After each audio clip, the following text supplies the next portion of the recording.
Start stream. This Esta es call is now Global being Telling. recorded. Usted tiene una llamada prepagada de David Lopez. un individuo encarcelado en de la prisión estatal de Centinela, Centinela, California. Esta llamada y su número de teléfono será controlada y grabada. You have a prepaid call. You will not be charged for this call. Para aceptar esta llamada, diga o oprima ahora el 5. Gracias por utilizar Global Telling. Hello, hello. James. David. What's up, my boy? Hey, how are you doing today, David? Sir. Yeah, I'm doing all right.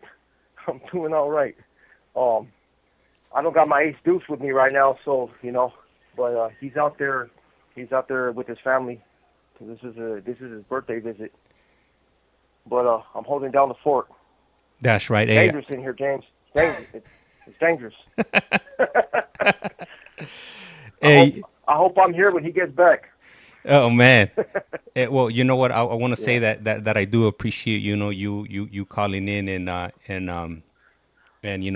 coming on solo. He's Jesse. You guys come as a package deal, and I do appreciate Yep. you agreeing to come on for today's live phone call. I'm laughing because that sounds like what my wife says. She's like, she's like, look, I've accepted Jesse is in your life. Now let's be responsible here. Nah, but it's all good. I'm glad that my boy is having his visit. His birthday is this week. It's on the 20th, so at least he gets to get out there and spend some time with the family. We have a little birthday bash planned for us in here. And I say for us because it's really not planned for him. It's in his honor, but we're the ones that are going to eat. That's right. So, And yeah. I want to give a shout out to we got Starlight in the chat right now. She writes good morning. Shout out to Starlight, and she actually has a husband that she shared before that he's in Centinela. So she could definitely she definitely relates to having birthdays. What her doing in prison. That's cool, and we send a shout out to Starlight on behalf of me and Jesse, or Jesse and I. And I just want to say that it takes a strong woman to stand by somebody who's incarcerated. Very strong woman. So we send our respects to you, Starlight. Likewise. I send that over from the Collect Call family. Also, hey, you know what? I know you just mentioned a moment ago that it's Jesse's date of birth or date the birthday. How old is he turning? Yeah, it's not his date. It's not his. He's turning 44. I would say it's not his date of birth. Jesse's already been here for a while. This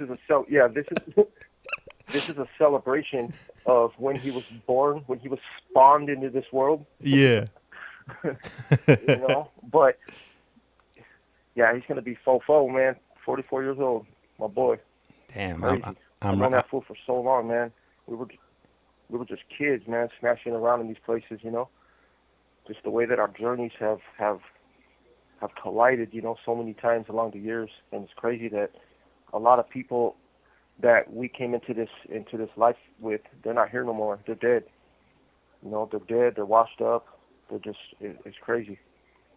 So I'm glad that he's still here. It's unfortunate that he's in this environment as he turns 44.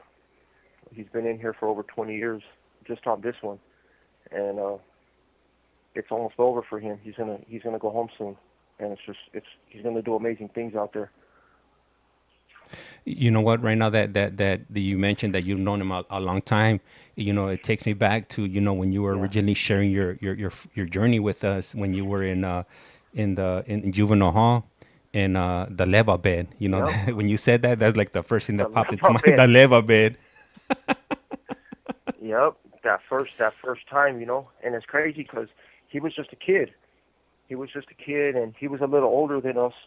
He's always been 1 year older than us, but in that lifestyle, when you're young, I'm coming into the system at 15 years old, 14 years old, 15 years old, and he's already 16, So those of us that were that younger generation, we looked up to those guys. Those kids were they could have been adults as far as we were concerned, you know. So it's crazy that coming into that environment, it was kids like Jesse that wanted to see, like, hey, well, let's see what this little homie's all about, you know. It's time for he's cool, he's walking the walk, he looks like us, but let's see if he's a fighter.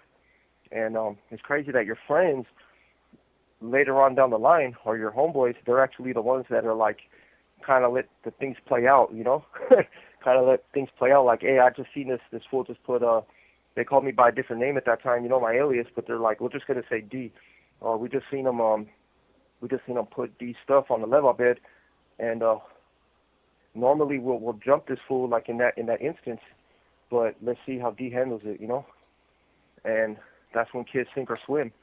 Those decisions that you don't realize it, but how you respond to that kind of changes your life, and it goes. You can go in different directions. Me, the way I responded to it was I was scared. I've admitted that on this podcast. I was a young kid. I was incarcerated. I was far away from everything that I knew and everyone that I loved. And now I'm in a situation where I have to decide as a matter of survival. When did you decide as a matter of survival how your life was going to take its course, James? You know what I'm saying? Yeah. You grew up in the hood, so you got like Esta llamada y su número de teléfono será controlada y grabada. that were able to guide you and whatnot. But when you're in an institution, even your own homeboys got to see where you stand, because that's how big gangs work in these places. So when I was faced with that decision, I knew that I had a decision to make, and I knew that it was going to change my life. I just didn't know that it was going to change my life that drastically. For one, right? Let's say that I didn't react the way I did. Let's say that I went over there and I slept on the level bed, right? And when people went and used the restroom, I just rolled over and I faced the wall, right? And all the eyes would have been on me, and I would have been marked as a level. I would have been marked as no good. I would have been marked as an easy target, and it would have been a very difficult experience for me. Yes, I would have eventually been transferred, but I would have carried that jacket with me. I would have been transferred. I would have maybe went to some boys' home, some youth home, you know, because I went to a lot of those. And I would have went to some place, and things would have been hard. Word would have got around. The system's real small. Hey, this fool's this fool's that. But people would have eventually left me alone. They would have seen me for what I was. I would have been different than them, and I would have eventually got out, and maybe I would have learned my lesson. So it's not a bad thing. It's not a bad thing not to react like that. We feel that it is because we get sucked into this warped ideology of what it means to have status, to have respect. Even as a young kid in those institutions, you feel that something's at play. Me, on the other hand, I was eager to earn my place and to show people that I wasn't scared, even though we all know I was. I wanted to show people that I was with it, that I was with the business, that I could be depended on, that I was like them. And guess what? I jumped up and handled my business. That wasn't going to happen. Because I did that, that set me down another path, because I liked the way it felt.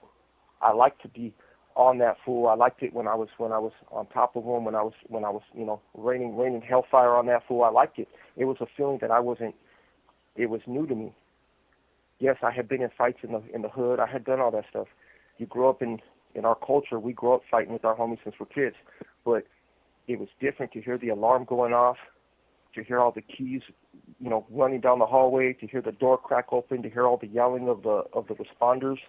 The first time that pepper spray hit my skin, the feeling that when they had to pull me off of him and take me down the hallway and hit me up, and I told you I was walking down that hallway and I was yelling at motherfucker. I would have never done that before, but now everybody that was on their door, now in my opinion, I was better than them.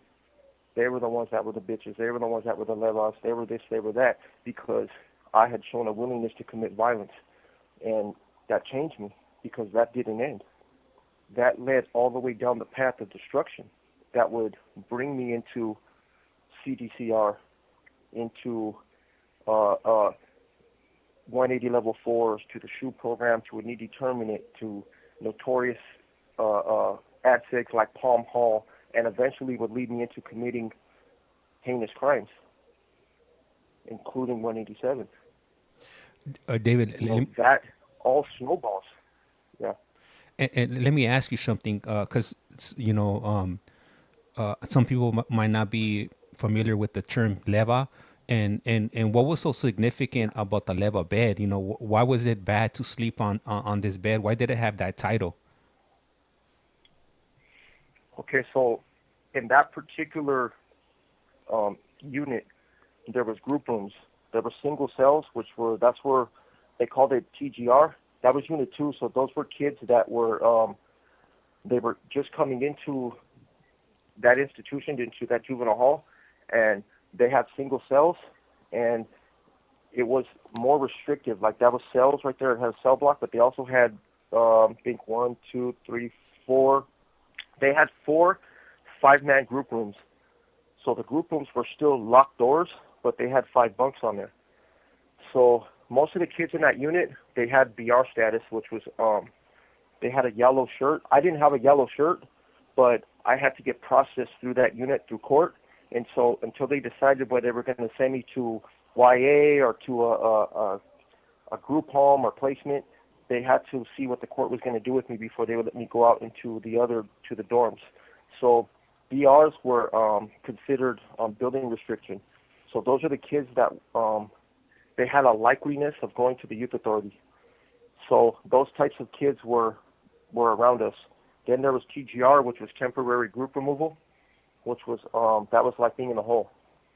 So this particular room, every room had a leva bed. Every room had a leva bed.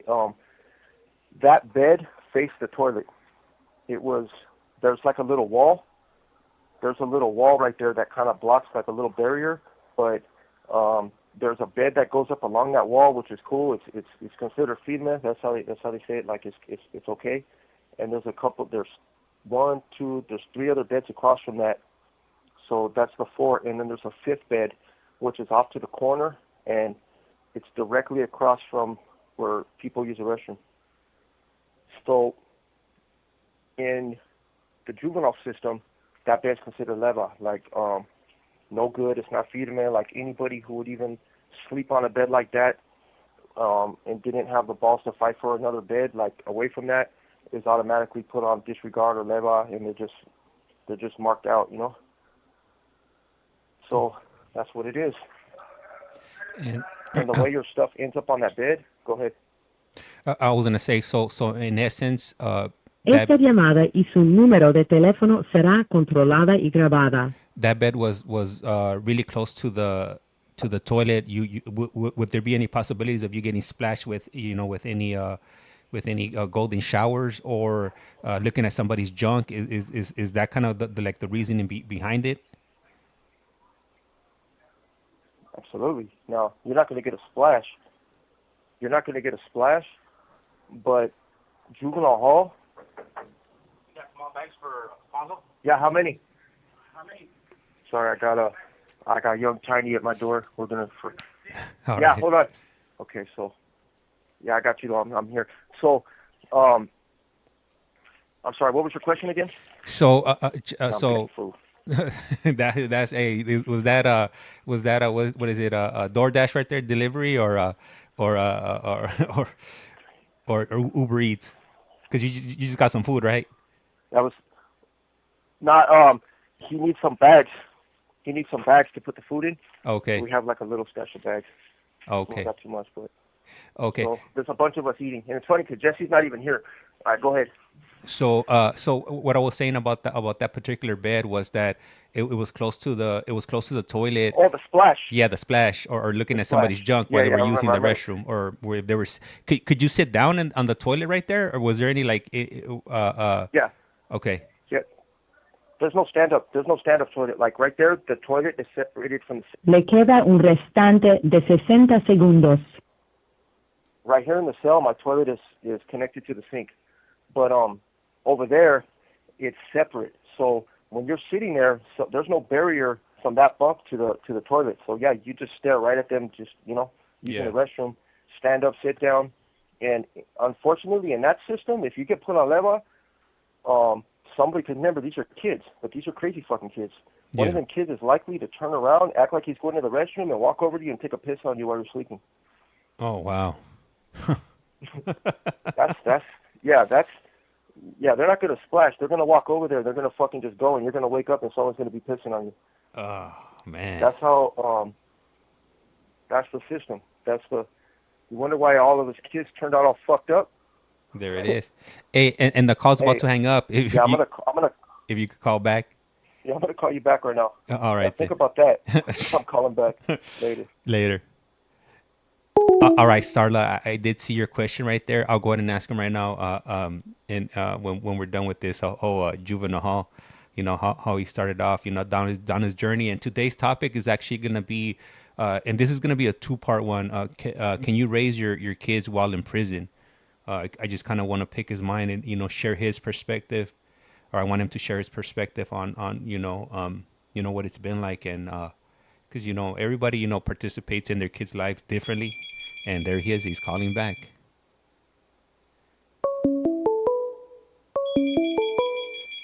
Let me pick up the call. Esta es This Global call is now Telling. being Usted recorded. tiene una llamada prepagada de David Lopez.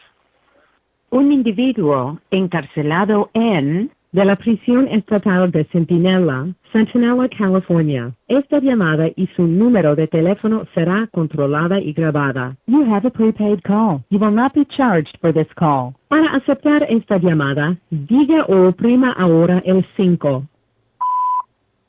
5. Gracias por utilizar Global Telling. Hello. Well, Yeah. yeah. So think about that though. That's and I'm not saying that. I'm saying that because I've seen it happen. Yeah. I've seen them throw worse at people that were considered leva on there. Man, that whole juvenile experience that you're drawing up in my mind right there. Man, like Central Juvenile Hall, Silmar Juvenile Hall, and Los Padrinos, I never seen anything like that. Yep. So man, it sounds like it was wilding. Like those kids were wilding out there in Riverside, right? It was Riverside County Juvenile Hall. Absolutely. Yeah. So those kids are fucking crazy. Yeah. And so the only way that I knew that I was gonna be safe and accepted and feel comfortable was if I was just crazy too. Now me, I'm not the kind of person. I do have compassion. I do have a heart. I'm not gonna, and plus I'm not a dirtbag like that. I'm not gonna take a piss on nobody. Me, I looked at it because when I was younger, I was bullied when I was a kid. I looked a little different than a lot of other people. I did have, my family had problems, of course, but I wasn't from a traditionally bad family. We didn't have everything that we were of the lower middle class to upper. We weren't poverty, but we didn't have. My mom, we were working class, so my mom had things that she made sure that we had what we needed, but I didn't have everything that I would have liked to have had. But I can't say, well, that's the reason why I took the path that I did. I have some traumas that I had trouble dealing with that I never talked about on this podcast, but yeah, they're there. You don't go my route unless you have something that was unresolved, Yeah. So I was able to address those things and I was able to heal and move on. But the fact of the matter is I wasn't going to be the person that stood up over somebody and did that. I wanted to be the person that preyed on bullies. I felt like I was capable enough in my newfound anger and aggression to inflict harm on people that had it coming in my point of view. If these fools, but those lines got blurred. I started to adopt a warped perception of who had it coming. And it got to the point to where anybody that looked different than me was affiliated. Esta llamada y su número de teléfono será controlada y grabada. Anybody who was affiliated with a different group of individuals that I affiliated with, anybody who was from a different gang, anybody who had tattoos, that I just might not have liked their open game. That's how I looked at it. Yeah. And it all starts from that, though. People don't realize that. It all starts from the first time that you stand up and you take an aggressive action towards another human being. That's where it starts. Especially if you were bullied when you were younger, you had issues with inferiority, not fitting in, acceptance. All those things right there can build a monster, and you don't see it at the time. People say, "Oh, well, he's going through a phase. He's going through a phase. Just let him, work it out himself." And no, there's that phase. That phase can turn into something completely different. You become lost in the sauce, man. You become that individual. Do you think Yeah, it's if somebody go ahead. knows somebody like that or has a kid that's going through something like that, do you, in your mind, what do you think? There's what steps can somebody take to help that individual child or cousin or friend out to try to get through those those hard times where they're lashing out? It has to be direct intervention. Direct, individualized intervention. Period. You can't just say, okay, well, I'm going to remove the kid from the environment. He's got these tattoos, these gang tattoos all over him from the local neighborhood. Let's just send him over to live with his aunt. Let's send him over to live with his grandparents in another state or another county, another city. And I think that we'll get him away from these negative influences. He's just going through a phase. No, that's not going to work. You have to definitely remove them, take them away from their neighborhood. They got to get taken away from their neighborhood. Now, it doesn't mean that they have to move away or send their kid off to some boarding school, because that shit don't work. They don't have the capability of dealing with each one of them kids in the boarding schools individually. You start to put them all together, and guess what? You just got a group of kids now that are bouncing off each other, just bad ideas. That's what happens there. No, you have to have people that you can take this kid to and drop them off. And unfortunately, you have to have law enforcement involved. You have to. But there has to be an understanding, because I do not believe that the system is the answer. I don't believe locking these kids up in these juvenile institutions or these group homes is the answer. These kids have to develop naturally. They have to develop naturally with opposite genders. They have to know how to be around girls, how to treat women. They have to participate in schools, but there has to be something there. There has to be authority figures there, but there also it's kind of like good cop, bad cop. They have to do it. You have to have somebody who's been around the system, somebody they respect. But there has to be an understanding between whoever is involved with law enforcement. Hey, the goal is not to lock this kid up. The goal is not to find some sort of technicality to give them a scared straight in juvenile hall, because that shit doesn't work. It doesn't work. Some kids go into the system and they find themselves in there, and that's not a good thing. That wasn't a good thing for me. It sure as hell wasn't a good thing for my victims. For me to come of age and discover who I was inside of an institution. That's where I developed my confidence. You know what, David? I want to read off one of these not a question, but it's actually a comment, and then I have a few questions in here from some of our viewers here. So we have a comment from Michael, and he writes, "It's easier to build a strong child than to fix a broken man." Hey, absolutely. Hey, that's such a powerful statement. It is. That shit almost gave me chills right there. Yeah. Look at Michael. Is that Michael from Toronto?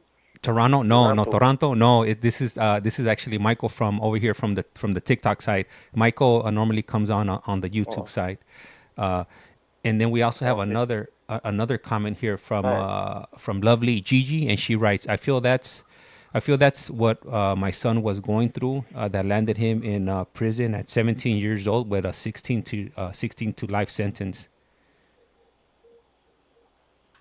Yeah, poor lady, man.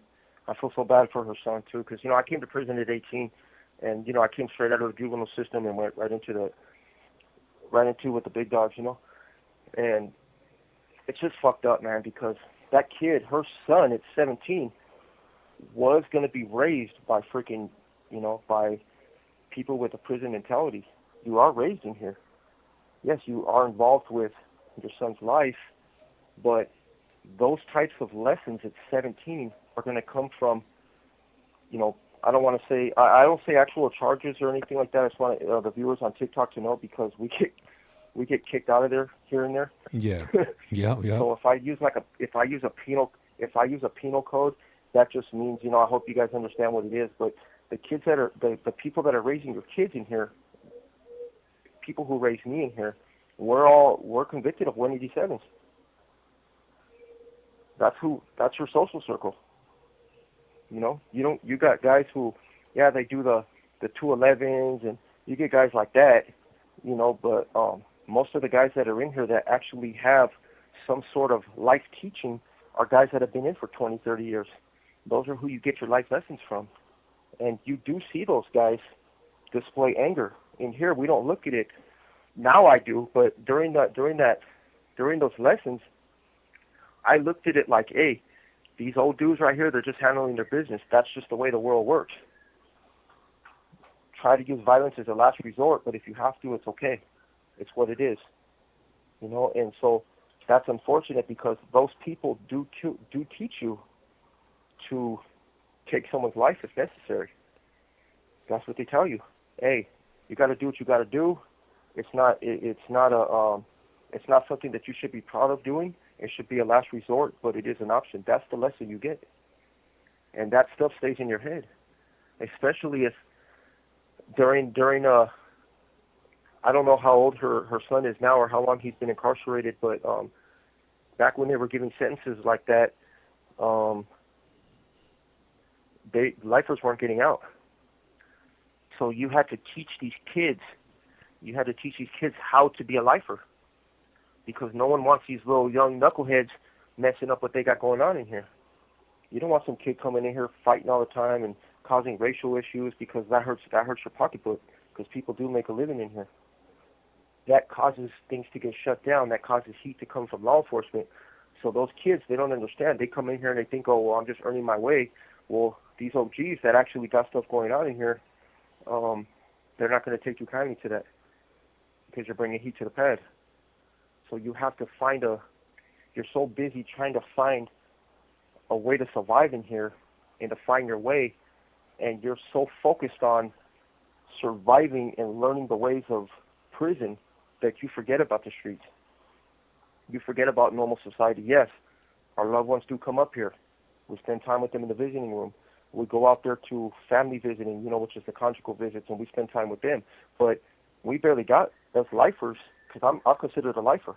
I'm sentenced to 40 years to life. I'm here for 187 plus use of I got an enhancement for use of a, what's a good word, James? Use of a a pew pew. A pew pew. Yeah, pew pew. Yeah, use of a pew pew. Yeah. Sorry, TikTok. This is what they've turned us into, this woke generation. But hey, that's what it is. So I'm considered a lifer. I got 2 L's. I got 2 life sentences technically. I'm not LWAP, but how do you, that thought process right there? How do you? I don't know if anybody could imagine what it's like to be sentenced for the rest of your life in prison. It's an ugly feeling, man. You know what? The closest. So I just go ahead. The closest thing that I could relate to that is I have been. Esta llamada y su número de teléfono será controlada y grabada. I have been in those tanks, when somebody came back from court and they were given a life sentence, and you could just see it in their face, they're in disbelief that they're going to be spending the rest of their life in prison. But I'm looking from the outside in, because I've never had that type of sentence handed down to me.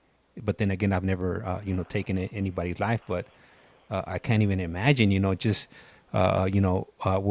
that individual is going through. Also, the ripple effect that they had, because ultimately, other people are also affected, whether it's the victim's family, the perpetrator's family. So it's a lot of people that get affected by those actions. Absolutely. I had to look in my mom's face, and when I got sentenced, my back was to her because I was facing the judge. But that's a hard thing that my mom had to go through. And it's crazy because as I'm getting sentenced to life, there's the victim's family to think about. My family is a part of their world is coming to an end because I'm no longer in their world anymore. I'm gone. I'm gone. The way that I was sentenced, I could be gone for good. I can never make it out of prison again. And then you have half the courtroom feeling that loss, but the other half of the courtroom is cheering. So it's they have their justice. Le queda un restante de 60 segundos. My mom's victory, my mom's pain is somebody else's victory. And that's just, you don't think about those things when you're living that lifestyle,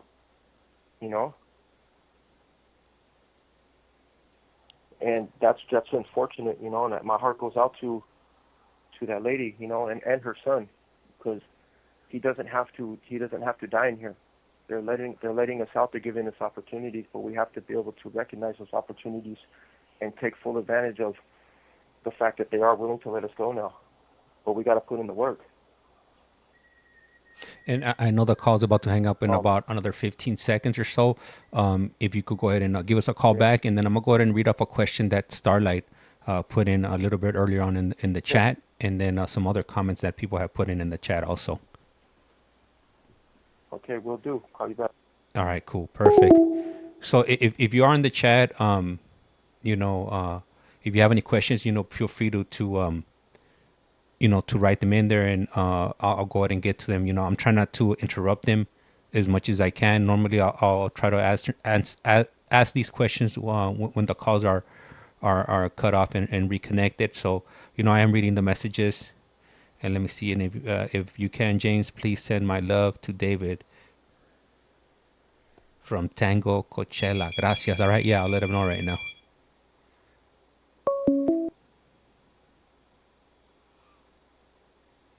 Esta es This Global call is now Telling. being recorded. Usted tiene una llamada prepagada de David Lopez.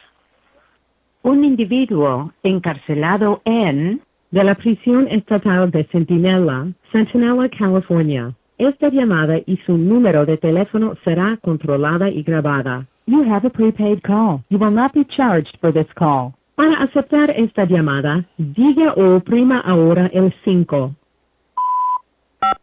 Gracias por utilizar Global Tel Link. Hello.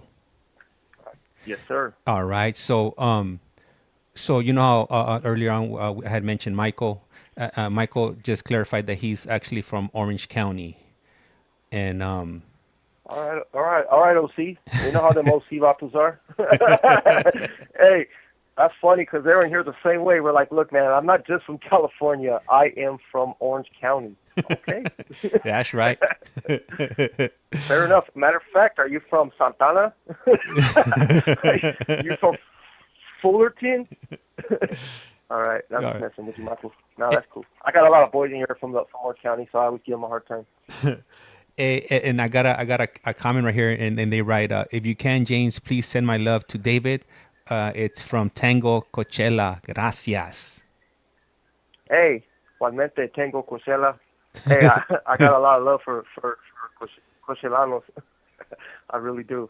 That's cool. Hey, speaking I always look for Coachella on the wall. That's what I was about to tell you right now. When I was in El Salvador, there's this spot called La Puerta del Diablo, and a bunch of people hit up. And then I was like, man, let me see. I'm looking. I recorded a video. I'll try to send it to you today. Hopefully they'll approve it so you could check out, what I was talking about. And then Mike also writes he is from Santa Ana. Okay, see? Yep, at least I mentioned that first, right? At least I mentioned that first. I'll be knowing. I know the stilo. I didn't want to start with Anaheim.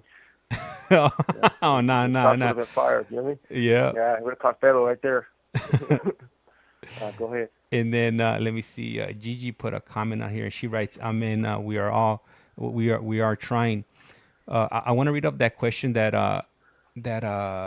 Starlight put on here, and she's asking, when did you realize you were done with that life and wanted different? Okay, so that's a crazy question. That's a crazy question. Now, it happened when I was high. I mean, I'm not just like talking like little bit high. Like I was freaking lit, and I was in Corcoran. I was in Corcoran. I was on the 4 yard right there, and I was sitting in my cell, and I was on my drug of choice was to go fast, you know. So I had been on it since I was a young, you know, since I was a kid, and no matter what, no matter where they brought me to, they couldn't stop me from acquiring that. I had just been in the system too long, so they could shut as many doors as they want, and I always found a way to get on that, you know, get it going. So I was there, and I had been up probably for about 3 days, kicking back. I was in the cell, and it was crazy because it's almost like I had a spiritual moment. I was laying there, and I started coming down like no matter how much I did, I couldn't feel better. I still had some, and I was just like, man, I was just doing it. Eventually, I just laid there, and the reality of a life sentence, it just started to hit me. Even when I got sentenced, I didn't care. It's like, how are you going to sentence me to home? This was my home. This is a place that I was. This is what I knew. I had been in since I was a kid, and it was in probably 2015. I'm sitting there, and I'm lit, man, and I'm starting like now because I stopped taking the drug because it just wasn't doing nothing for me anymore. So now I start to come down, and I started to feel so bad, you know, like it was just like in my whole body, just everything just started to feel bad, and I started to think about my victim's mom. I started to think about her mom. I mean, his mom. I killed the guy. I think about his mom, and she was what she told me at the sentencing hearing was that she had a very rare cancer, and that she believes God only kept her alive just to see her son's the guy who took her son's life put away. So that stuck with me, and I started thinking about his sister when she was talking about his financial burdens with taking care of his son, because now he has a son that's going to grow up without a dad, you know. And I was thinking about it, and I started to think about his son, and I was trying to do the math, and I was thinking about how old he was, and I was like, man, and I was thinking about, I wonder what his son, because he had all the odds stacked against him, you know.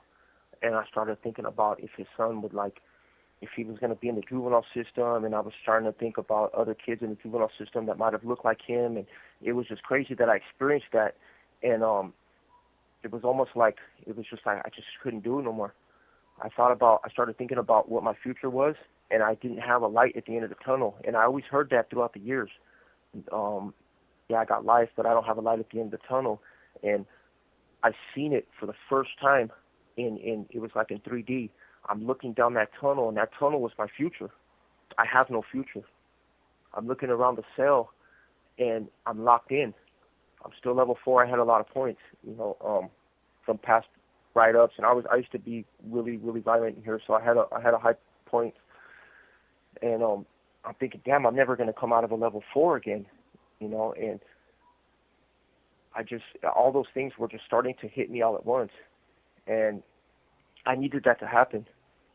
And then I thought about the way that I looked physically, the way I felt physically, the way the drugs were affecting my body, my mind. I was on C status at that time too. I was always on C status, which is I had no privileges because I had multiple 115s within certain time periods, so I had no privileges. I couldn't go to yard with everybody else. I was always like off to the side somewhere. I couldn't have a TV, no appliances, nothing like that, and it was just, everything was just coming to an end, and I said a prayer that night to God, and I reached out with everything that I had, and I just asked God to please take this addiction from me. I knew in my heart that I couldn't ever start to feel better as long as I had that monkey hanging on my back, that drug, you know. I couldn't feel better, so I said a prayer to God, and I asked him, just please whoever you are, Esta llamada y su número de teléfono será controlada y grabada. Whether it be nature, God of the Bible, like just I was speaking to that entity, and I just wanted help getting this drug, getting off of this drug, and it wasn't easy. Like I felt better after I said the prayer. I came down, I slept, and right away when I woke up, the addiction started to play at me a little bit, but I felt something different that time. I felt like a little bit of control. I was like, I said the prayer, no matter how I feel, I know God's going to make sure I don't get on this again. And it was crazy because God speaks in mysterious ways. While I was sleeping and I had that addiction, they popped my door for a drug test. And that's a nightmare. That's a nightmare because I knew I was dirty. I hadn't been clean any time. So I knew whenever they popped that door, they were still doing random drug testing. And I went, and I was worried, but I was like, you know what, screw it. I'm going to go. Maybe they won't send the bottle in. Maybe they will. But I was still thinking in that mind frame, that criminal mind frame. And, I came up dirty. When I came up dirty, it was right around the same time that my wife came back in my life. So that's what helped me. But it was crazy because all those things happened at once. I came up dirty for the drugs. I lost my privileges. I lost my visits right at the right time. That somebody that cared about me came back into my life and wanted to see me. And I had to explain to this woman who I had lost out in the streets that my wife is not from the system. I was with her out in society. I had to explain to this woman, this nice, this kind woman, this loving woman, that she couldn't come visit me because I was still engaged in the same behavior that had put me away for the rest of my life anyway. I was still on the same stuff. I was so embarrassed by that, to tell her that. She couldn't believe it. Then she's asking me, well, why are you on C status? And not only that, I had to tell her, well, it's just stuff prison stuff. My wife does not let up. She's like a lawyer. She's like, what kind of prison stuff? Well, I had to handle my business. Well, what do you mean you got to handle your business? Well, yeah, I had to be there. The homies got into something with homies. And I had to tell her that I was involved with the prison gang. And she's like, are you out of your freaking mind? She goes, you gave your entire life to these people. That's the attitude. She didn't say it in those words, but that was what I got from what she was telling me. Like, are you crazy? Like, you lost me over this. You lost me over these gangs. You lost me over this drug. And you're in prison for the rest of your life, and you're still doing the same things. And I told her, well, I'm clean right now. She's like, what do you mean? She goes, you're clean? I said, I'm clean right now. She goes, well, I told her I'm on mandatory drug tests.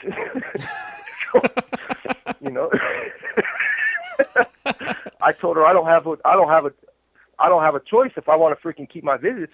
I already lost them for 6 months. And she asked me, she's like, look, she goes, I want to be there for you, but I want to come see you, but I can't do this. I can't do this if you're going to be losing your visits. If you're, I need to have what I need from you also. And I made a deal with her, man, and it was hard, man. It was freaking hard, but it was God, man. I'm telling you. I don't know about people that are on here that are spiritual or whatnot. I'm not going to get into what, specific religions or whatnot, but I'm going to tell you right now that after that prayer, I was able to kick that addiction. And not only that, is I did other things after that, but I didn't touch that again, and it's been, man, since 2015 to almost 2016. It's been a long time. And the only thing that I did, I've been cold turkey off everything for probably, since December 2018.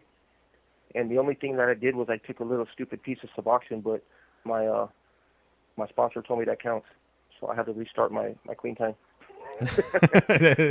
Yeah. Wait, what? It counts? I was like, yeah. Yeah, he's like, well, did you feel loaded on it? I said, yeah, but I didn't. I thought it was like a pill. They're like, but you felt loaded? I said, yes. Guess what? You're clean from that date. Damn. Because I already had almost a year and a half or so under my belt.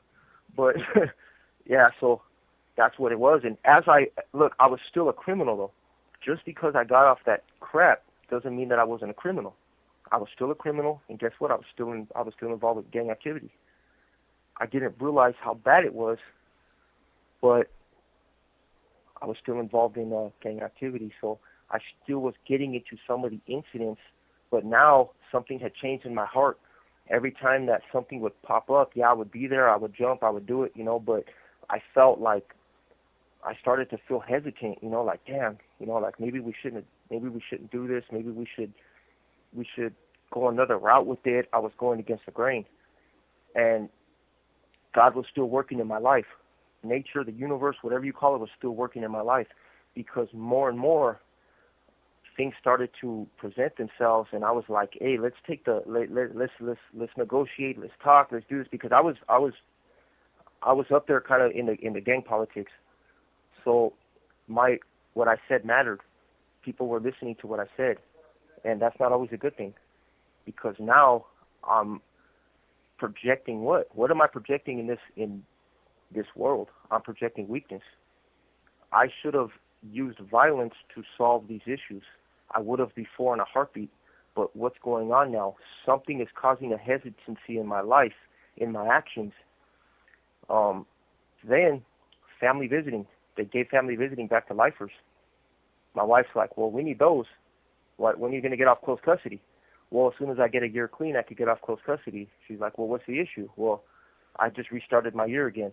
Why'd you restart your year again? Well, shit jumped off, and I had to get off, And they're like, what do you mean? I'm back to the first month, first day of the incident. That kept happening. I would get to like 8 months, a riot would happen, and boom, I'm in it, because that was the kind of person that I was without really thinking. But now I'm starting to hesitate, because I know that this is happening, and my wife's not going to put up with too much of this bullshit. So I have to start figuring out a way to deal with my anger. I have to start trying to find creative ways, because I didn't want to leave the gang at that time. I wasn't ready to leave the gang. Leaving the gang is a fearful thing. That right there is something that changes the dynamic. Esta llamada y su número de teléfono será controlada y grabada. That takes me all the way back to the level bed right there. The unknown. Yeah. Le queda un restante de 60 segundos. Not establishing yourself in here, going against the grain. Now the things that I'm saying are going against the grain. But I knew and I know it was a long response, but this is an answer to that question. I knew when I was done, because my own homeboys moved on me. I went against the grain on something. I kicked something in motion that I didn't realize was happening. A part of me actually kind of did see it, but I was just like, whatever happens, happens. And guess what? I had two hitters come in. They got me from behind. When it happened, I wasn't thinking fear. I was thinking relief. They had made the decision for me, and it was over. I knew no matter what, I wasn't going to come back from that. David, callback is about to cut off. All right, I'm going to call. All right. So these calls are only 15 minutes. He's located in Centinela State Prison, and Juan asked me how long he has been down. I think he's been down, I want to say 16 or 14 years, but I'll confirm with him right now. And then as soon as we connect right now, I'll go and start reading off some of these comments here. I'm not ignoring you. I just don't like to interrupt, when they're speaking and sharing their journey. So I am reading the comments right here. And I do appreciate that. And there he is. He's calling back. So I'm going to go ahead and patch him on through.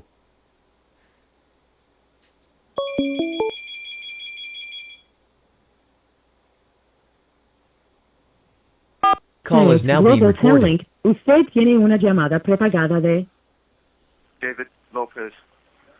un individuo encarcelado de la prisión estatal de Centinela, California. Esta llamada y su número de teléfono será controlada y grabada. You have a prepaid call. You will not be charged for this call. Para aceptar esta llamada, diga o oprima ahora el 5. 5. Gracias por utilizar Global Link. Hello, David. All right, James. Hey, so Yes, sir. I want to read out some of the comments right here. I'll go ahead and start off on the YouTube side. We got Elias, man, and he writes, hello, everybody. Keep up the great work, David. Elias, man. That's right. Yep. Also, James, I saw Joe's video from the beach this morning. So I remember like about 3 weeks ago, I was out in LA and I met up with Joe. I remember. Yep. Yeah, so Joe talked to us about it. Yeah. Yeah, yeah. I went ahead and finally edited that video. I put it up, and if you, for those of you there on the TikTok side that want to go ahead and check out that video, you guys should jump on over to the YouTube side of our streams, and then just look up at Collect Call From, and then you can see everybody's journey. So if you want to see David's in-depth journey from the beginning, where he breaks down, his first memory as a child all the way to where he is now, you definitely should check out our YouTube playlist, and then just look under names, and you'll find everybody's journey on there. And let me see. So I'm gonna go ahead and read off some of these messages right here. So we had a Mexican American on YouTube. He writes conviction, and God changes the heart. Funny thing is that when he made that comment, Marlene, we also got Marlene on the TikTok side. She said, Marlene. Marlene, that's right. I was just talking to Gary about Marlene yesterday. Go ahead, though. Go ahead. And she writes, it was like simultaneously, they wrote it at the same time, and Marlene writes, he was feeling conviction. I was, man, big time. And true change will only come when you feel that, when I don't care. It happened to me when I was under the influence, but I was under the influence of so many things in my life, not just what I was on, that substance, but I was under the influence of shame. I was under the influence of hate, of anger, of violence, of gang ideology. Everything just crashed, man. And it took a lot, man, to bring me out of that. It took love, man. It took unconditional love to bring me out of that from my support network. You know what? So for today's topic, it was actually, we're going to be talking about, can you raise your kids while in prison? And That's good.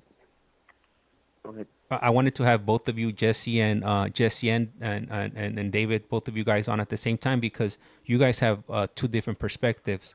If I remember correctly, you had your dad growing up, and Yeah. Jesse, he had his dad, but his dad was in and out of prison. So, I wanted to get his perspective on, as a kid growing up, if he felt that his dad raised him the way he should have, being in and out of prison. So I think on this one, we're definitely gonna have to do a two-part on this one. We'll go ahead and get your your perspective on how you feel or about the subject.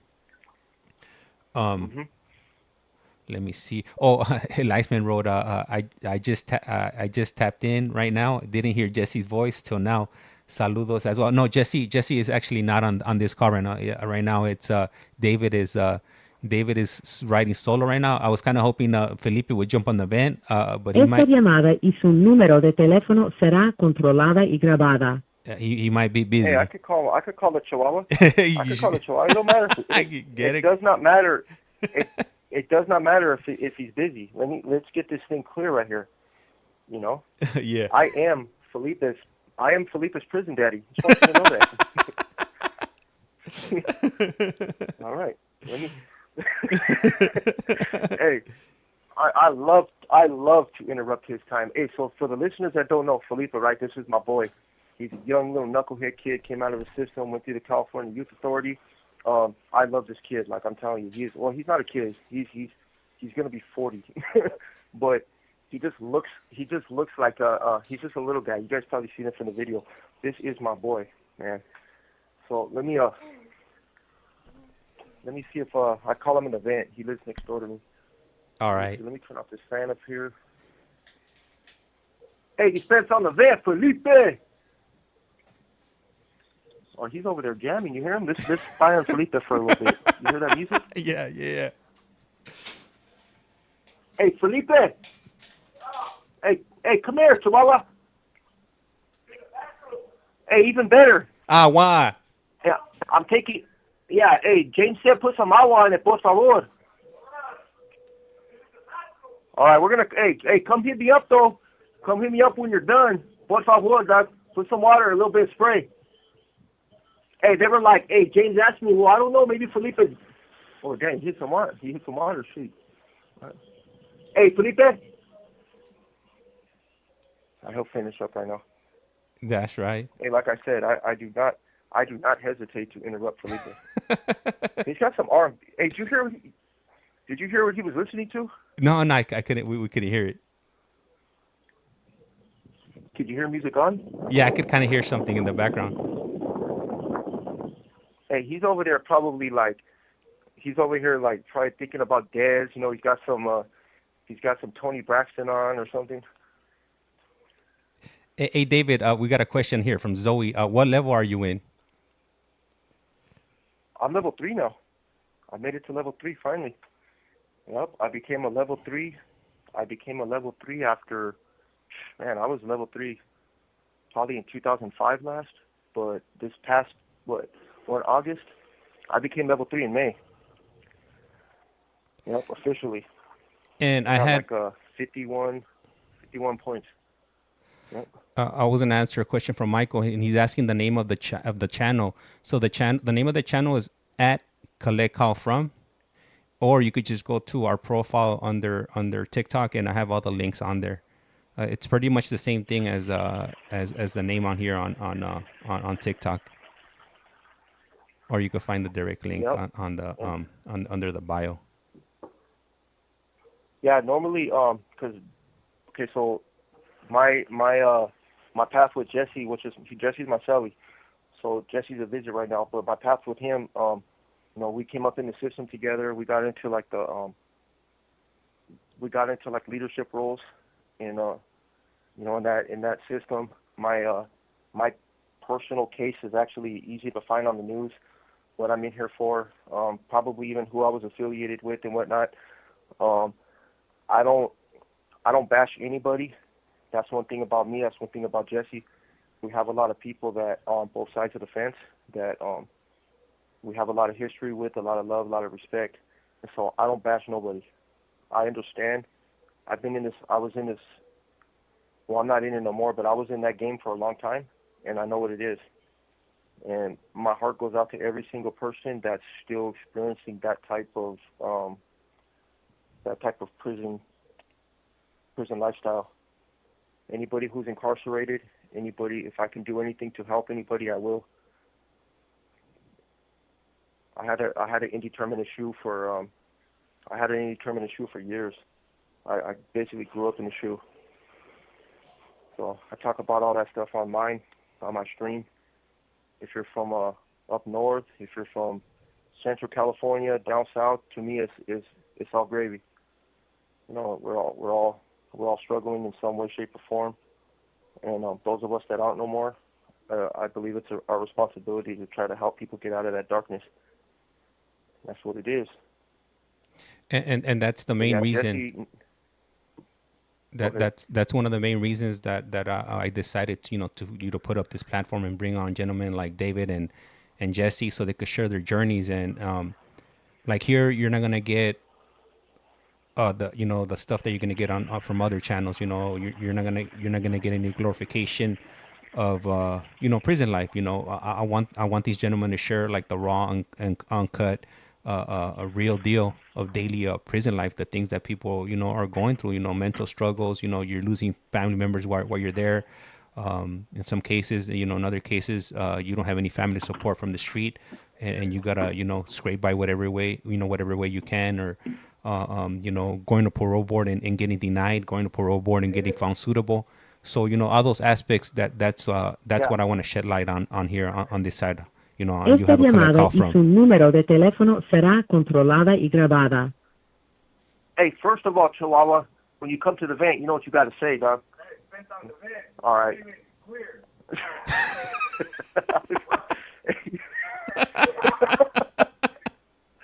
Hey, don't be using hate speech. Yeah. Hey, and two, right? Hey, they asked me, right? That's still hate speech, Felipe. You show respect to everybody, or else you know what time it is. Hey, and two, right? Two. So Felipe's an event. This is how we communicate in prison to our neighbors. It's both a blessing and a curse to have the Chihuahua in the event. For one, this is my boy, so it's a blessing. It's a curse because during the 4th of July, he runs around like a mad animal. He can't handle the fireworks. So barking and causing all kinds of barking and causing all kinds of ruckus. So, hey, James asked me, he's like, hey, you think Felipe is busy? He's probably busy over there. I was like, hey, I don't care if he's busy. I am Felipe's prison daddy. I was feeding David. That's what I was doing. I was giving David a nice meal. Hey, that's disgusting, fool, in every way, shape, or form. Hey, so what do you want to say anything to the viewers? You're always welcome, Felipe. You know that. Man, tell James that I sent my love, first of all, and I sent him a message. All right. If he's bugging him, down off his finger and all the telephone. Yeah, quit bugging James, man. Straight up. I want everybody to know that, I'm upcoming, my story's going to be coming real soon, so He is. I'm excited about it. And we want you, when you tell your story, we want you to get into all the Nellis stuff. Like, I want to hear about Fred C. Nellis, California Youth Authority, and all the stuff you did for Sopas.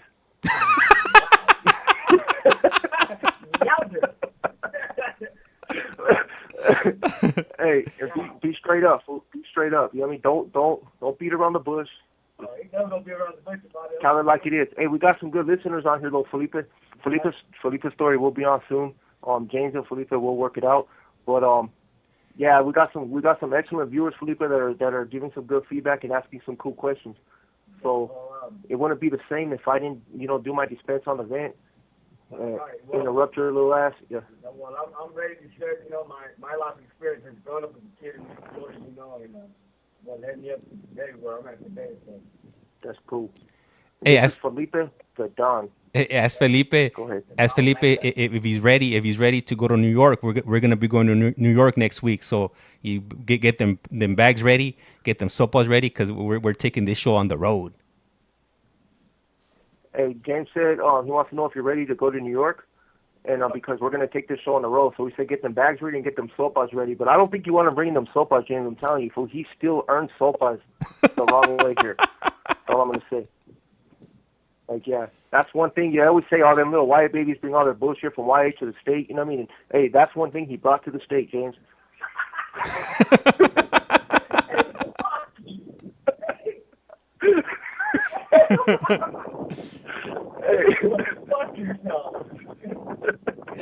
Hey, David. Hey, he brought his bullshit to the state.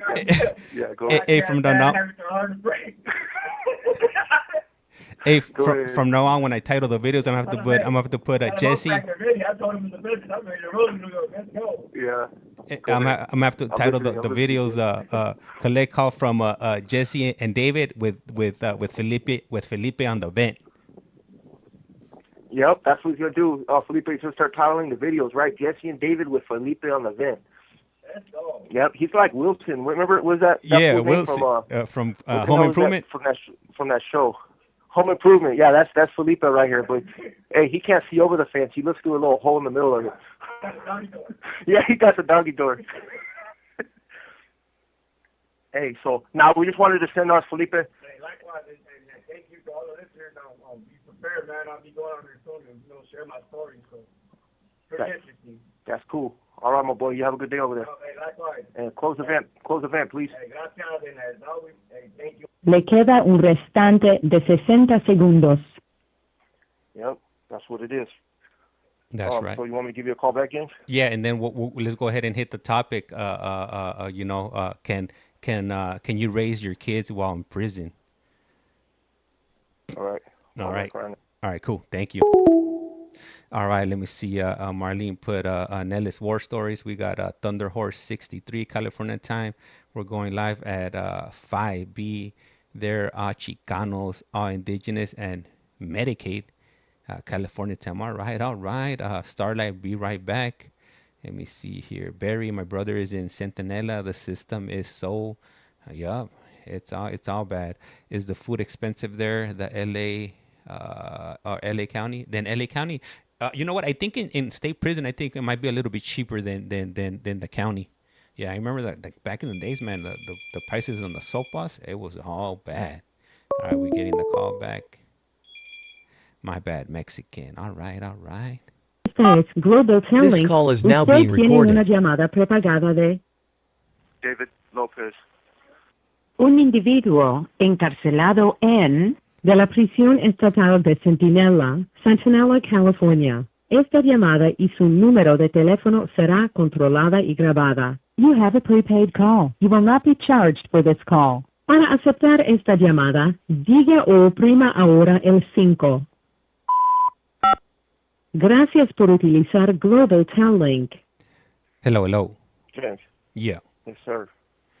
All All right. right. So that topic about raising kids in prison it's a good topic. And look, this does tie into the things that we were talking about. I kind of take the long route when I explain things because I have to assume that most people don't understand the dynamics of growing up in the system like this, of how we came to be what we were and how we came out of that without listening to our full stories. So I encourage the listeners to view the stories that James has posted. My story's cool. Jesse has an amazing story, but everybody that James puts on here, they have a story. And this ties right into the love of she was my then girlfriend, and I married her. For some crazy reason, she decided that I was the man for her, that I was going to be her husband. And I try to honor her any way that I can. But keep in mind, as I'm incarcerated, because we work together out on the streets, her life went on. She wanted to have children, and she wanted to make something of herself. That doesn't stop just because, we had an amazing connection out there and whatnot. I wasn't willing to give up the things that I was giving up. I shielded her from a lot of the things that I was actually involved in, but she made a decision to get on with her life, and she had children. Coming back into my life all those years later, she's bringing children with her. She shields them from prison and things, the dynamics that go on in here, things that I've talked to her about. But that's a part of our marriage now. I do have 3 stepchildren.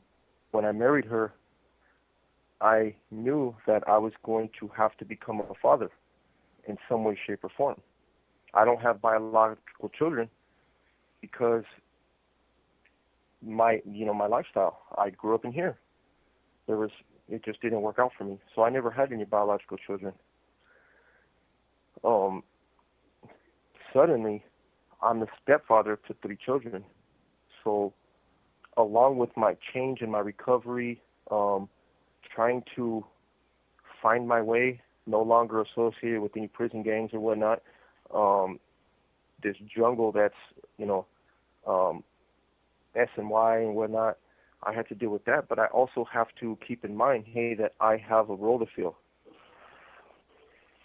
I have a role to fill, but I also have to be mindful that my wife has children that have other families. They have their grandparents. They have their father's side of the family, and so I have to navigate that without.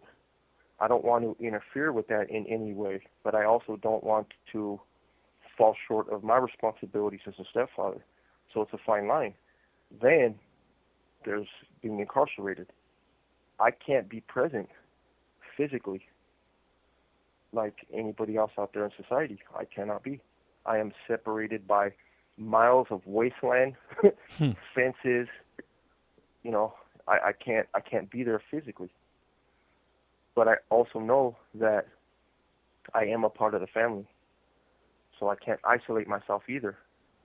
And it's been a journey. And her oldest he's 20. But does that mean that he's any less of my stepchild? We don't have any type of real relationship other than the fact that I'm married to his mom. But I do have a responsibility and a duty to be there if he ever needs me. And that's just what it is. So in that regard, that's understandable. The middle child is female, 18, just turned 18 years old. I do have, she grew up around my side of the family, so she is cousins with my nephews and nieces, and she's experienced growing up, around my peoples.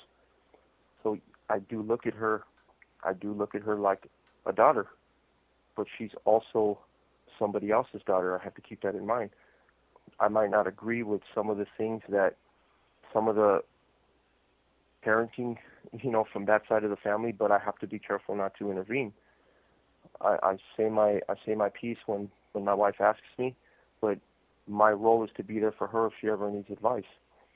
My role to her is to treat her mother well. If there's anything that we can do financially, I will get on the phone. I will talk to my side of the family to see if we can get some stuff together for her if need be. We celebrate her birthday. We celebrate, anything she needs. So the youngest one, he's a little madman. He is super athletic, and I got him really young. When my wife and I got back together, he was. Esta llamada y su número de teléfono será controlada y grabada. He was barely 4 when my wife and I got back together. So I had to be careful that I wasn't teaching him any of my warped beliefs. I didn't want him to glorify anything prison related. So the one thing that we had in common was he's had athletic ability since he was young. He's just one of those people, or he's a little machine. So I'm athletic. That's what I do. I'm very into fitness, athletic. I love sports. So we share that. We share that bond of fitness and training. And he's a basketball star. That kid he's just turned 13 years old now.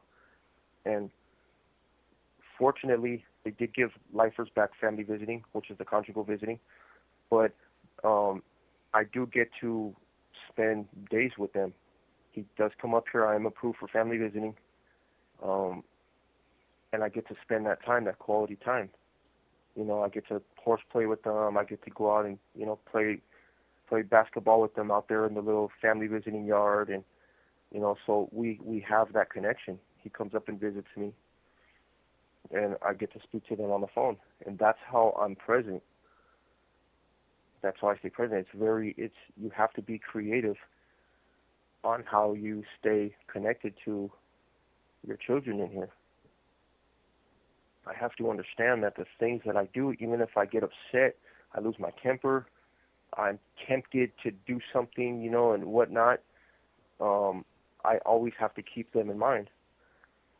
I'm not just affecting myself anymore. I can't just say one day, you know what, they're never going to let me out, woe is me, the world hates me, I'm a monster, and fuck it.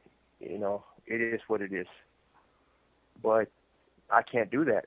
I will not do that. Which I can easily actually do that, but I will not do that. It's easy to do the wrong things. It's easy. What's the difference? I could go out to the tier. I could grab Felipe. I could fling him around.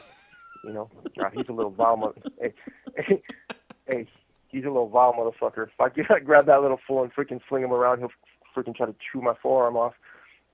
But yeah, I could get him and shake him like a little child or something, until he punches me. But no, I can't. The fact of the matter is, I have consequential thinking.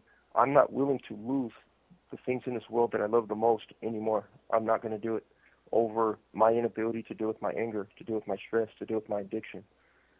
I do feel God working in my life. I do feel it. I feel good. I feel like I have a place in this world now. That light at the end of the tunnel that everybody talks about, that light that was extinguished, it's so bright that my future seems so bright and limitless now that I look forward into the future.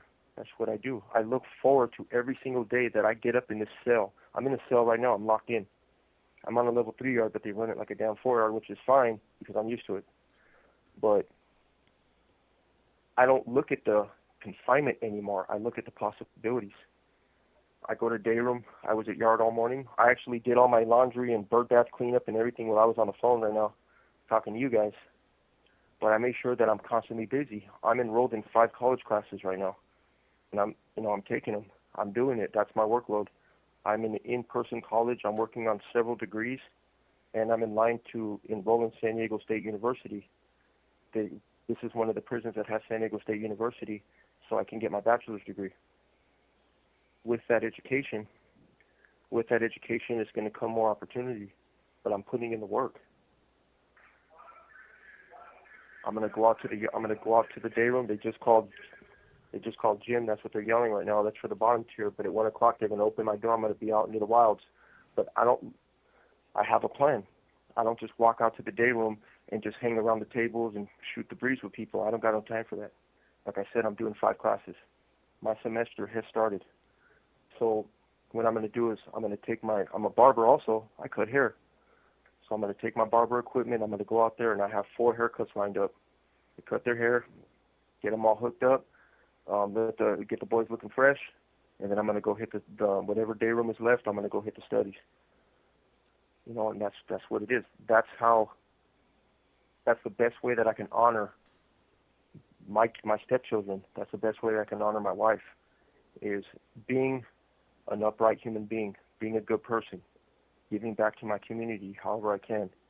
That's the person that's going to come home to them. That's the person that's not going to prevent me from coming home to them sooner than later, like the way I was living before. That's the best way that you can honor your children in here. You have to always keep your family in the forefront of your mind. What can I do with my education? Okay, so I can get out there. I have job opportunities. My boy Fish Lair SoCal, we have opportunities that Jesse and I are talking about. I'm going to have a degree in psychology. I'm going to have a degree in sociology. I'm going to have a degree in behavioral sciences, not including my bachelor's degree, which is going to be most likely in communications. I can do things with my education to make sure that, hey, I can't be there right now, but when I get out of here, I can actually contribute to the kids going to college. I can contribute to my wife taking some of the workload off of her. Those are important things. James, you there? Yeah, I'm here. I'm just listening to you and listening to and reading off the questions. We had a comment right now, and they put a great topic. Happy go lucky. Put be all you can be in the pinta. I mean, good. That's good that you're utilizing your time, in a positive, fashion and manner. You're staying busy. You're going to school and you're getting all your help groups, and ultimately you're a husband and you're a stepfather or a father.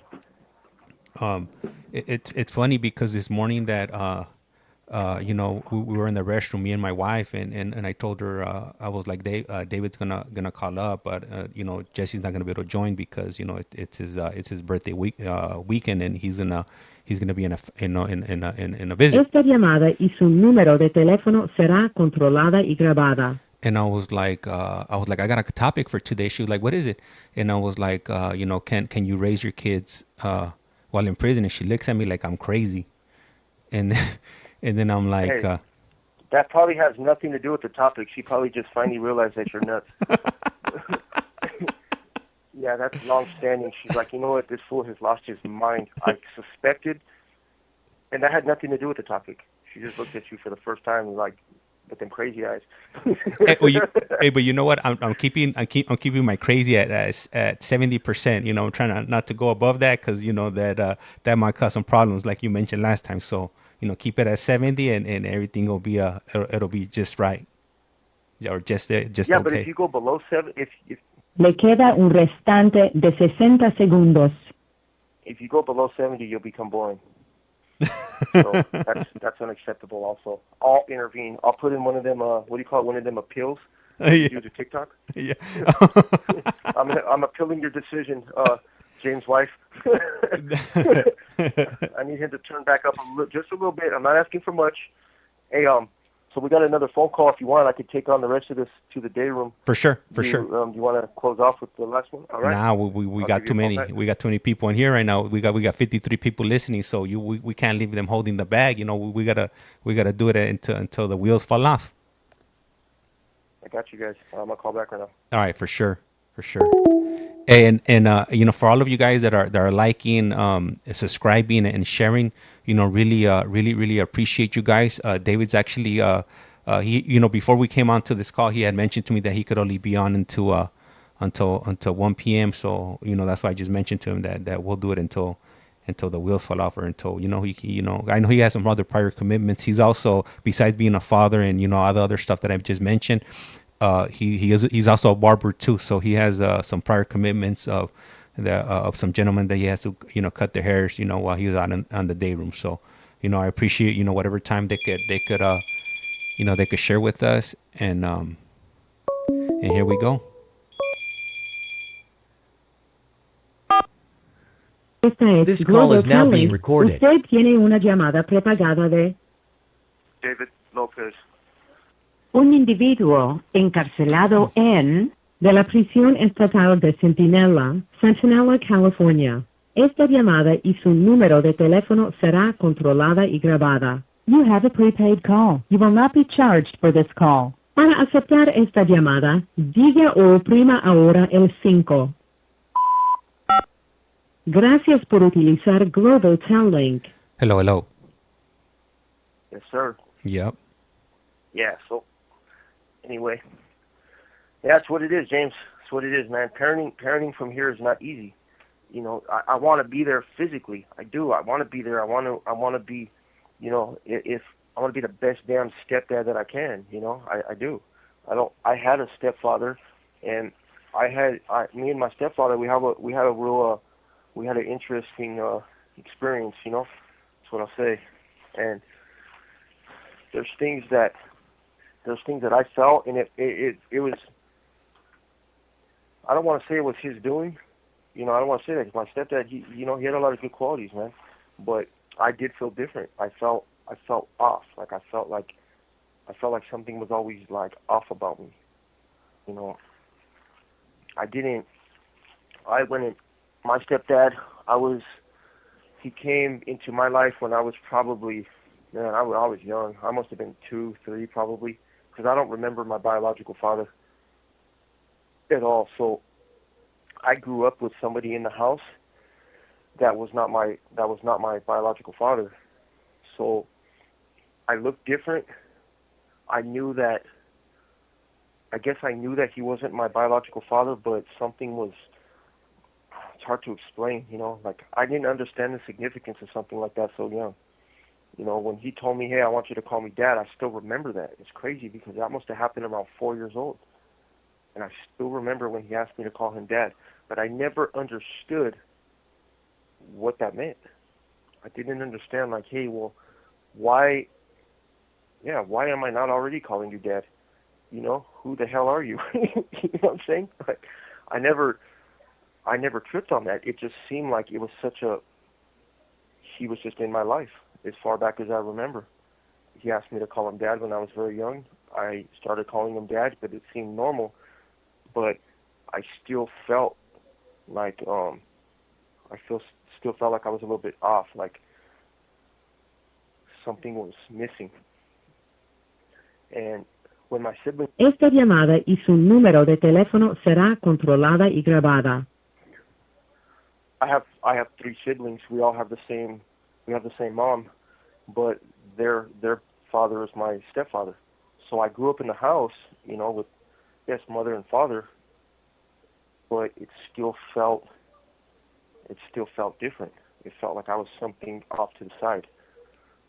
And I don't want to say that, oh, well, it's his fault or he did something wrong in that regard, but all I can say is what I felt. So it was easier for me to look for what was that sense of belonging, and I looked for it in the wrong places. I looked for it elsewhere. The first people that actually showed me any inclusion that I felt. I'm not saying that he didn't show me inclusion. I'm just saying that I felt that way, that I was different. And when I felt like I belonged to something, that was within the gang. I felt like what I did mattered and that I was somebody else, that I put on a mask for this gang but it was a mask that I created. It wasn't given to me by my stepfather. It wasn't an image that my family created. It was something that I created on my own, and I could be whatever and whoever I wanted to be within that gang. If I was scared at home, I was scared of my stepfather when I was younger. Um, I had been taken by Child Protective Services for physical abuse. Those are all facts. His interpretation of what happened is different from my interpretation. I was taken. I was taken when my siblings were not. I had to go.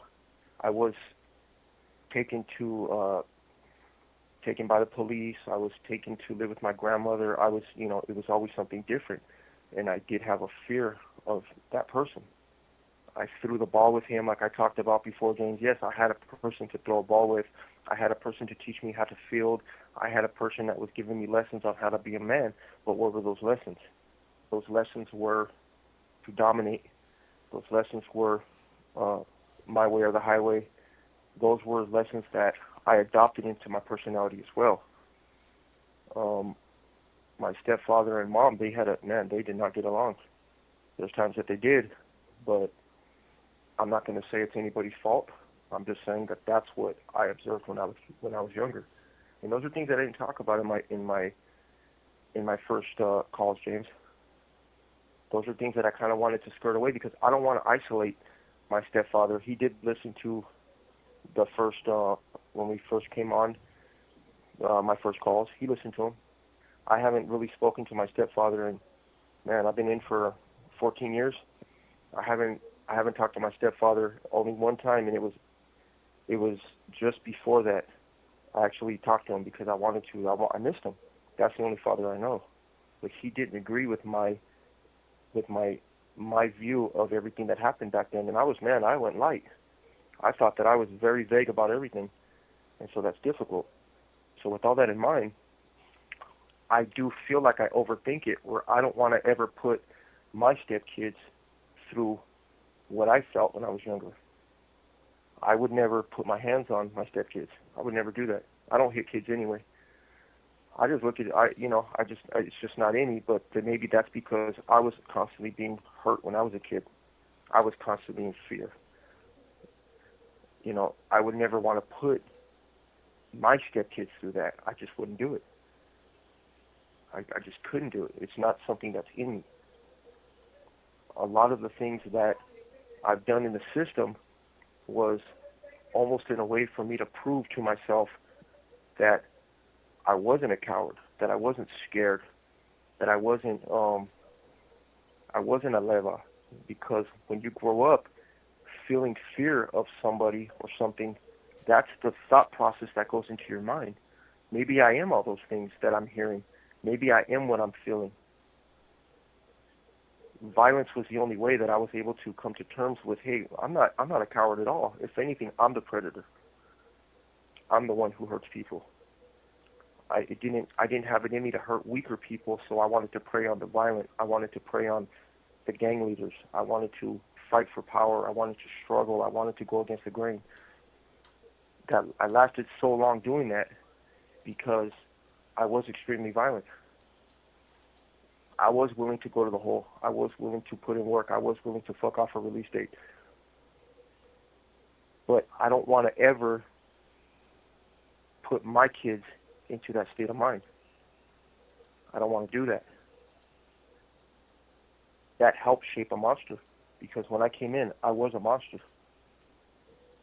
I needed to be taken out of society. I don't feel that way anymore. I feel like God intervened and seen what my heart was, or always knew what my heart was. Man, thank you, David. I've never told you that before, James. No, I know, and I told you that. That's the first time I ever heard you say that. That's definitely a powerful statement. Saying something like that, and saying something like that, it definitely I assume it feels you're vulnerable. When you share things of that nature. Absolutely, but I can't live in shame. I can't live in embarrassment, and I can't live in vulnerability, because that's what gave life to that monster that I became. A person who would rather take somebody's life than deal with my problems. Than, I can't do it. I have to understand what led me down that path, or I'm never going to be able to truly take a turn in the right direction. Those were the things that affected me. And That's how I felt. with you sharing that, would that be considered, finding insight in as far as why you committed your crime? Absolutely. That absolutely contributed to why I became the way that I became. I wasn't going to allow... Oh, look who just showed up right now. Look who just showed up. Felipe? I'm on with James right now. Jesse. Oh, Jesse? Yep. I wasn't going to allow myself to be victimized. And what I did was not his fault. I'm going to tell you that right now. I want to highlight that. The person whose life I took, it was not his fault. In my head, though, I felt like he was slighting me. I felt like he was challenging me. And I only knew that I didn't want to feel that way. And I was willing to end his life for me to feel like I had the upper hand. I didn't want to, and he wouldn't have done that. He would not have done that. That was what was in my head.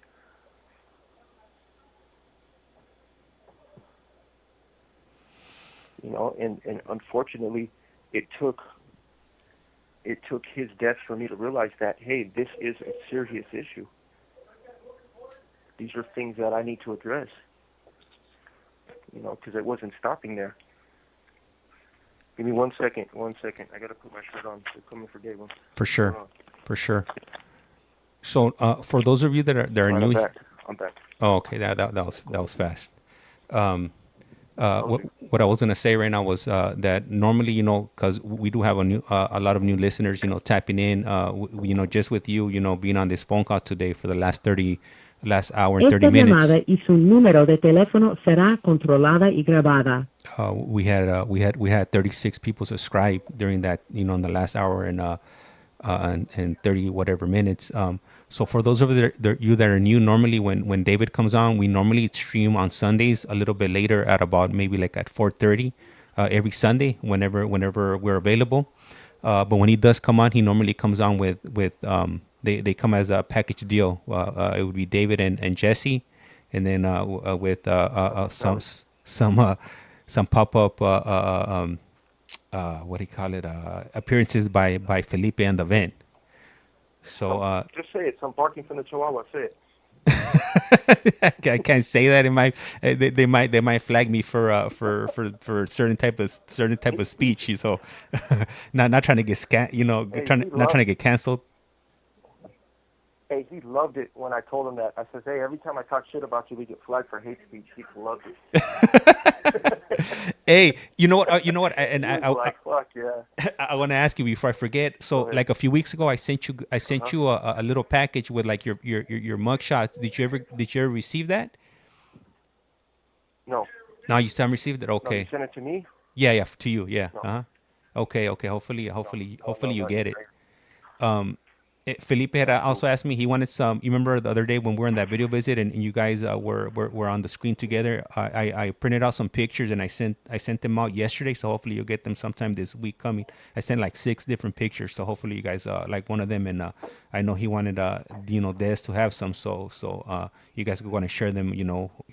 Whoever you guys feel to share them with. So hopefully you guys get them soon. That's cool. Stepping out the day room right now. Yeah, I can hear all the ruckus already. I got the pole right here. Okay, going downstairs. All right, so I'm out in the wilds right now, James. I can hear it. That's just what it is. Yep. Not in the wild. Now it's a little different, you know. I got my haircut equipment. I'm just cruising around right now. I got a lot of guys that are giving me that look, like, "What's up? Yeah, hold on, hold the fuck up." Take a number.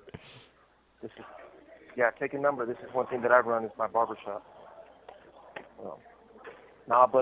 Yeah. So we have to schedule something, James, so we can come out again. I don't mind coming out in the daytime a little early. Yeah.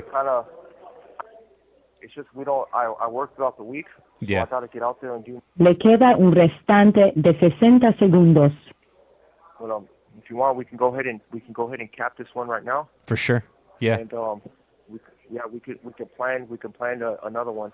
And I apologize to all the listeners. James, hit me up if you get some free time. I wouldn't mind staying up a little bit with you guys tonight. It's up to you.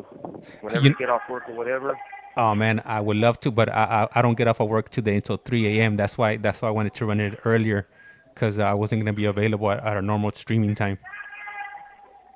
Okay, well, we'll plan for it again. I encourage all the subscribers, man, to look us up. And I love being here with you guys. I loved all your questions. And if there's any questions that didn't get answered, we'll answer them in the future. James, hang on to those important ones, man. And so I'm out, man. I send a shout out to my beautiful wife also. And you're going to have to say your thing, James. Hey, like a candle in the wind. Like I say around here, lights like a candle. Once you blow it out, it's lights out. And with Lights that, out. David's out.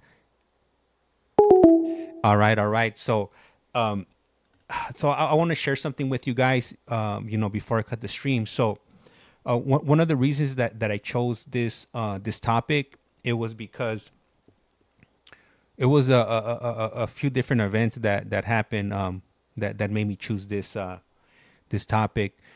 So, for those of you that are following, you guys are familiar with me.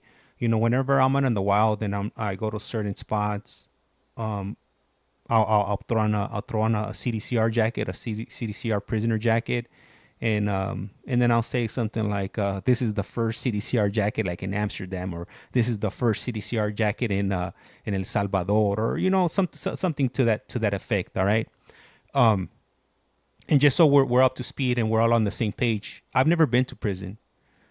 I've never gangbanged. I was never. I wasn't in. I was born in LA. I was in the street to a certain extent, but nothing, nothing like that, where it would have landed me in prison. So I throw that jacket on and I wear it for a few different reasons. First of all, this channel is, it's content from people that are incarcerated. So that's kind of like one of the reasons that I throw it on. I'm able to include my vacations by throwing on the jacket. Like I'll throw like a little snippet or whatever.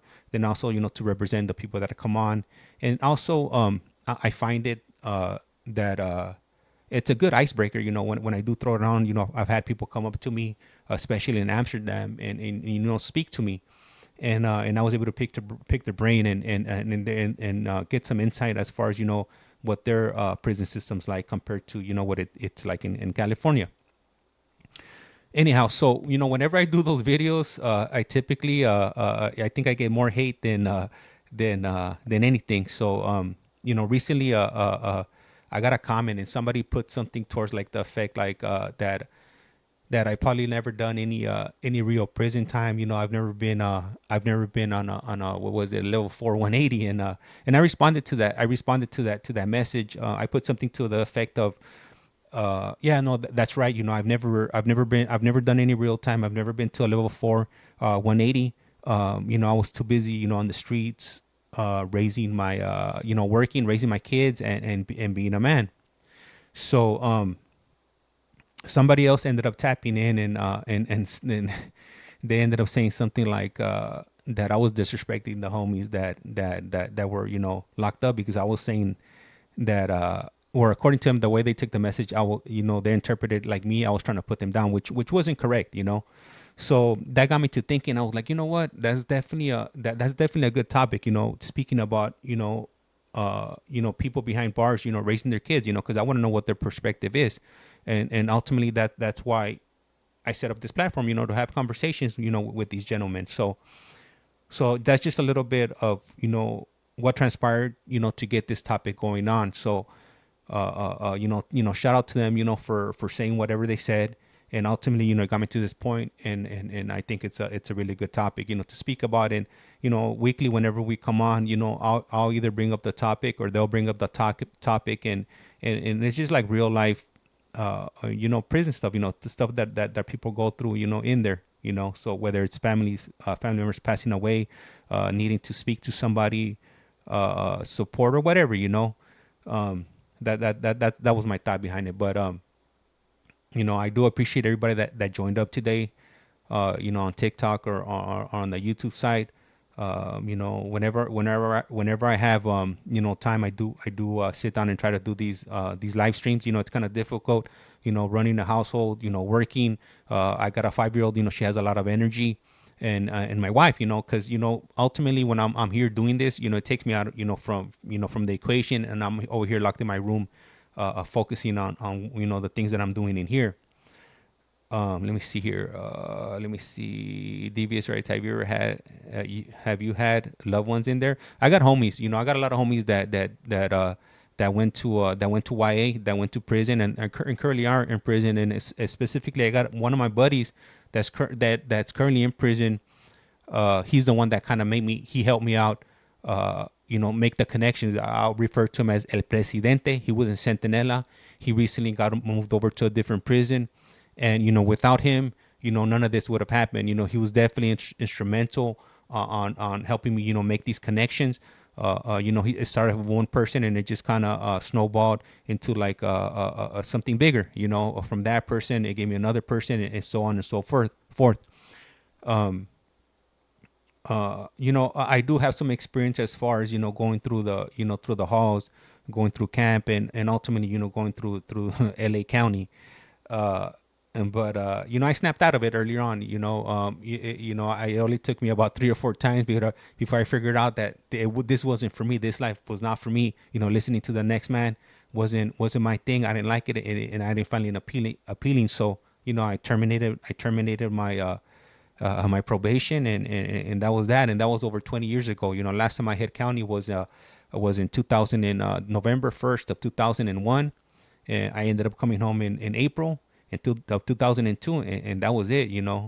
From that point, I started working, and I've been doing it ever since. I'm out here, but I still keep in contact with those individuals that are that I grew up with, that haven't either haven't had the opportunity to come out and see if they did find that change, or I got homies that are doing life on the installment plan.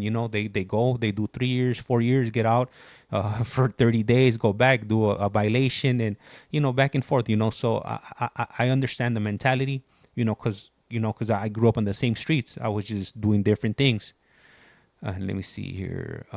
Zoe writes, I think you're doing a great thing on here, learning more. Yeah, the inmates, yeah. And then Marlene wrote, thank you for taking the guys along with your travel. Hey, you know what? I love doing that. I love it, because if I was in that situation, I would want somebody to be doing that for me. And for those of you that are not quite sure, what Marlene's referring to. So, California started offering video visits maybe like a year and a half ago. So what I do is whenever I'm out somewhere, it could be in the city, I could be traveling with my family or whatever, but I take time out of my day and out of my vacation to do video visits with them, so they could experience something different, at least for like 15 minutes. If you go to my profile and you check out the videos, I got numerous videos of video visits, with a bunch of different gentlemen. Marlene's cousin is on here. His name is Gary. I recently, was fortunate enough to do a family vacation with my family, and we went to El Salvador. We did a few different video visits in different parts of the area. Some rundown parts of El Salvador. We did some in some nicer areas, the malls. So it gives you like a bunch of different aspects of what the country has to offer. We even did some up in the mountains. So they normally drop daily. I think I have maybe like 3 or 4 more. I think by the end of this week, those video visits will be done. I normally drop them daily at 6 p.m., both on TikTok and YouTube. And the calls that I take are normally from individuals that are in Centinela State Prison, DER, and also I got a contact through Eric Fuentes. He hooked me up with his buddy from Ironwood State Prison. So sometimes I'll have Joseph coming in from Ironwood State Prison. But I'm definitely trying to make connections throughout the state of California to bring on new stories, new journeys, and to be able to share with you guys.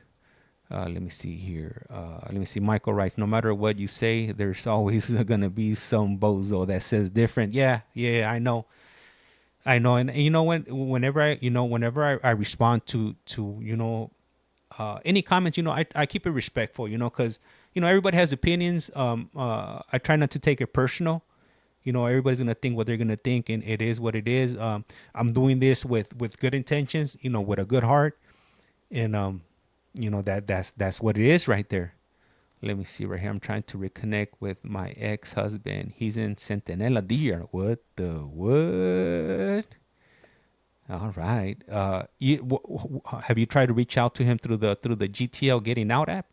You could send as long as he has a tablet, access to a tablet. You could send out a message, and those messages are they go through instantly. So in Centinela, it's broken up into different yards. There's A, B, C, and D yard. The gentlemen that come onto this platform, they all of them have been from D yard. Let me see. I have no idea if he does. Yeah, he should. If he's been there for quite some time, he should have a tablet. The easiest way you could find out is if you go to the Getting Out app. You could download it either through the Google Play Store or through the Apple iOS App Store.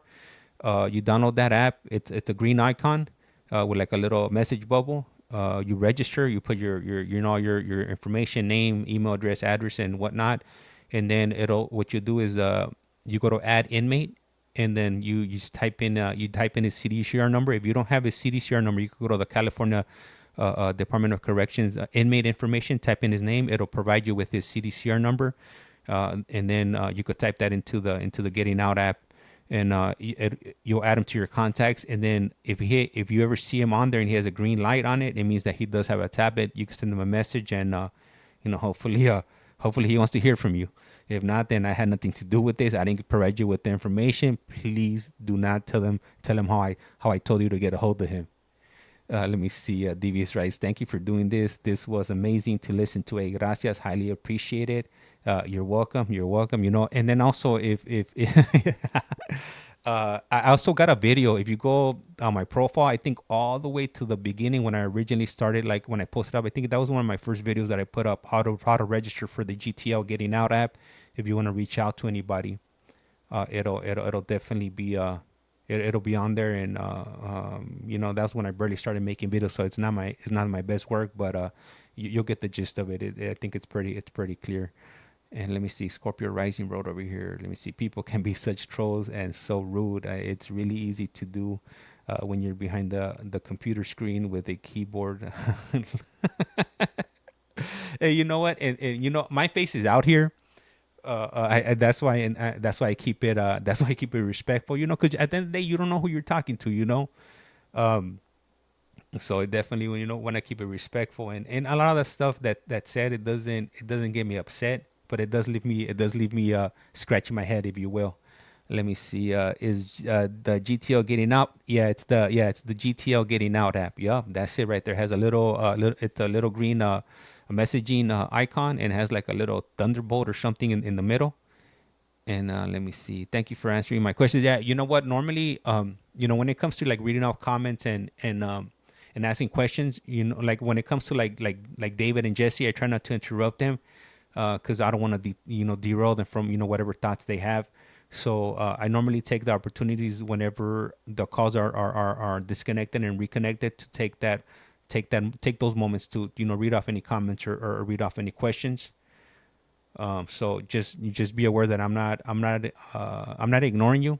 It's just kind of hard, to have a balanced conversation. Or I'll reply through you. I'll reply to you in the chat via a message. Hey, what's up, Miss Vera 73? Welcome.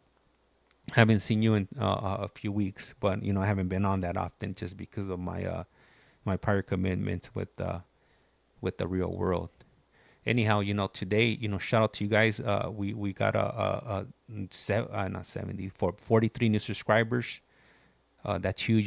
We hit 7,000 subscribers yesterday, and hopefully, we'll be hitting that 7,000, not 7,000, that 10,000. We're trying to get to that 10,000, and hopefully, we're able to become TikTok partners. And who knows, where this would take us. But I'll definitely I wouldn't mind being able to do this. Full time. I got the setup here. I got this room. And the background you can see all this stuff that I got in the back. I got my old LA County jail suit, and that was mine. That I snatched that up when I was so I've had it for over 20 since 2022. So 22 years I've had it. Luckily I've been able to hold on to it this long. The phones right behind me, I got two phones. I got that blue phone and I got the silver phone, and both of those phones are working. Sometimes I do pick up phone calls whenever they do call in. The audio is not as good as this microphone, but sometimes I do. So anyhow, I gotta go ahead and start getting ready to walk the plank. I gotta go ahead and go to work. I gotta leave an hour before I start my shift. But it was definitely a good conversation, with David, and reading your comments and all the support that you guys were showing him. Highly appreciated. And I'm gonna go ahead and cut it down, shut down the stream. But like I say around here, life's like a candle. Once you blow it out, it's lights out. And with that, we're out. A rato. Have a good one. Have a good one.